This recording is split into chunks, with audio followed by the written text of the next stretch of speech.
Eric, are you here to make a case for unprofitable growth tech companies? Well, Sarah, the best performing tech stocks, growth tech stocks over the last 40 years have always been big cash generators. But we get caught up in talking a lot about profitless tech.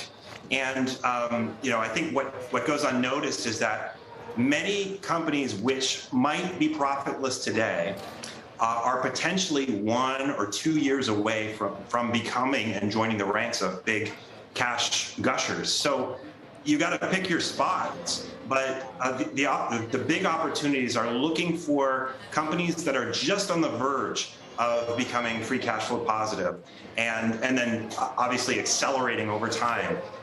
Those are where the real opportunities are. So I'm here to say that don't get scared away from profitless tech.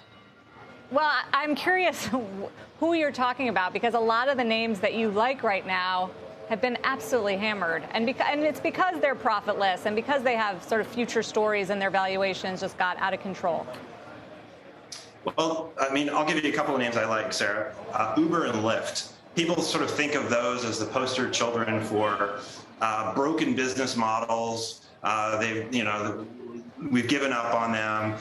They got obliterated over the last couple of months when Lyft announced some driver subsidies. And yet, both of these companies, for the remainder of this year, are supposed to generate cash from operations and also be free cash flow positive. So for the year, Uber is going to be free cash flow positive. Next year, Uber is going to be free cash flow positive, even if you minus out stock-based compensation. And so when things like that happen in businesses like that, you obviously get a big re-rating of the multiple associated with those companies. So those are two quick examples of companies which I own and which I think could be on the cusp of a big turn in their prospects. But what happens to those companies in recessionary periods? We haven't really seen it before.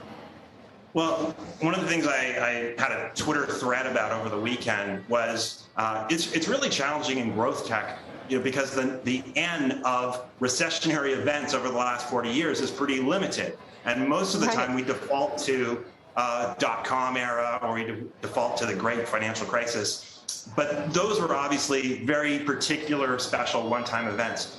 I've been more interested in going back and looking at the 1990 recession, which has a lot of similarities with what we've just gone through, especially over the last 7 months in growth tech, where back in 1990, you were obviously coming into a big recession that really didn't bottom until the end of 1990, and the Fed got looser in early 91, which perhaps we are a few months away from happening again. And so you saw some growth tech companies just get wrecked in 1990. Oracle, for example, was down 80% in 7 months. And finally bottomed in October of 1990. Adobe, which was a new growth tech company at the time, was down 65%.